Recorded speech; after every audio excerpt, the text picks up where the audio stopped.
Apa azab yang akan Allah turunkan kepada kaum Nabi Lut? Dan siapa yang akan diselamatkan oleh Allah? فَأَنْجَيْنَاهُ وَأَهْلَهُ إِلَّا امْرَأَتَهُ كَانَتْ مِنَ الْغَابِرِينَ. Allah Subhanahu wa taala selamatkan Nabi Lut dan orang-orang yang beriman dengannya. Karena isteri Nabi Lut tidak patuh, tidak taat. Sila dengar terjemahan harfiah. Kemudian kami selamatkan dia, yakni Lut, dan pengikut-pengikutnya, kecuali istrinya. Dia termasuk orang-orang yang tertinggal atau orang yang dibinasakan. Dia lebih cenderung kepada kaumnya. Wa amtarna alaihim matara fanzur kaifa kana aqibatul mujrimin. Dan ayat terakhir, dan kami turunkan kepada mereka hujan batu, maka perhatikanlah bagaimana kesudahan orang-orang yang berdosa itu. Kisahnya seperti ini secara ringkas. Allah Subhanahu wa taala mengutus 3 malaikat kepada Nabi Ibrahim. Allah utus Ibrahim dan Lut pada zaman yang sama. Nabi Ibrahim dengan Nabi Lut adalah sepupu. Nabi Ibrahim tinggal di Palestina, Lut tinggal di Jordan, Sodom. Semua kita tahu Nabi Ibrahim punya 2 isteri. Isteri pertamanya bernama Sarah, isteri keduanya bernama Hajar. Dan Hajar dapat anak namanya Ismail. Tapi Sarah, isteri pertama Ibrahim, akhir, mandul, sudah lanjut usia. Umur 90 tahun, masih tidak punya anak. Pendek cerita, Allah utus 3 malaikat kepada Nabi Ibrahim dalam bentuk manusia. Tujuannya adalah untuk menyampaikan berita gembira. Kami diperintahkan oleh Allah untuk menyampaikan berita gembira kepadamu bahawa kamu akan dapat anak melalui istrimu Sarah. Padahal sudah lanjut usia.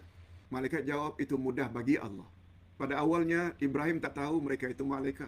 Nabi Ibrahim suruh Sarah buat hidangan, hidangkan untuk mereka. Tapi mereka tak makan. Nabi Ibrahim orang yang sangat hormat kepada tetamu, dihidangkan, tapi hidangan tidak dimakan. Nah, ketika itulah ketiga-tiga tetamu tadi memaklumkan, kami sebenarnya malaikat. Sebab semua kita tahu malaikat tidak makan, tidak minum, tidak kahwin. Barulah disampaikan, kami ingin menyampaikan kepadamu bahwa kamu akan mendapat zuriat dari Sarah yang bernama Ishak. Wahai Ibrahim, sebenarnya kami dalam perjalanan ke Palestin ini hanya transit saja, sebentar untuk menyampaikan berita gembira tadi. Kamu akan dapat anak melalui Sarah. Sebenarnya kami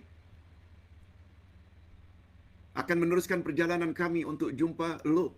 Dan diceritakan bahawa kaum Nabi Lut itu begini-begini, dan kami dapat arahan daripada Allah untuk membinasakan mereka, untuk menghancurkan mereka.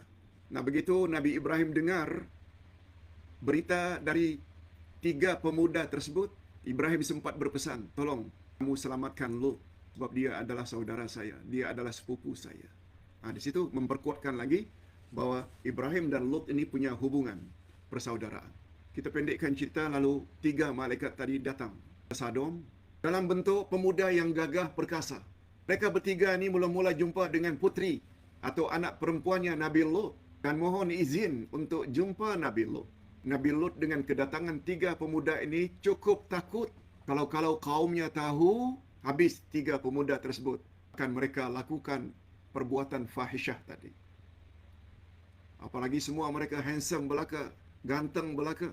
Nabi Lut coba menutup pintunya begitu masuk 3 pemuda yang handsome tadi. Nabi Lut pun tak tahu bahawa mereka bertiga itu sebenarnya malaikat. Akhirnya mereka memberitahu, jangan bimbang Lut, mereka tidak akan dapat mengganggu kami.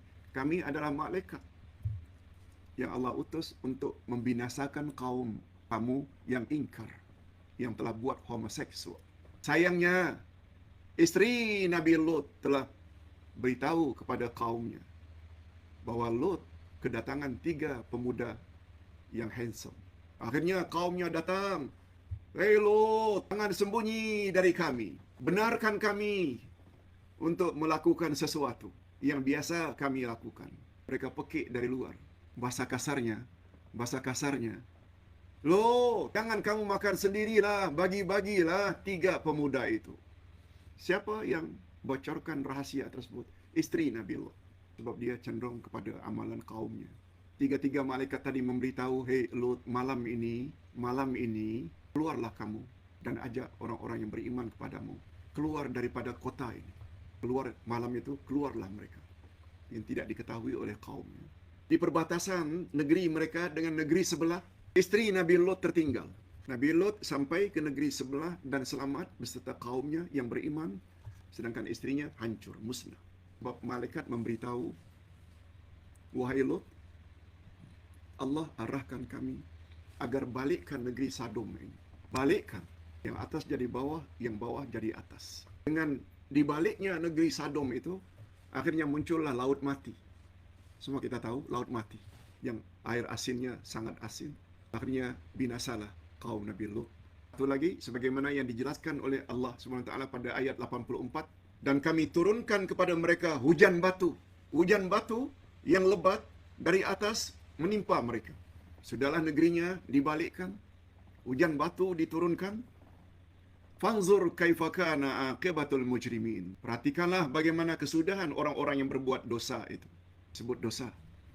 Perbuatan homoseks ini dosa, termasuk dosa besar dan layak mendapat laknat Allah. Tak kiralah mereka yang hidup di zaman itu atau yang hidup sekarang ini. Itu sebabnya bapak-bapak dan ibu-ibu, bila ada kecurigaan, suami ke, ayah ke, uncle ke, adik-beradik yang cenderung kepada perbuatan seperti ini, tolong beri nasihat bahawa perbuatan itu adalah perbuatan terkutuk.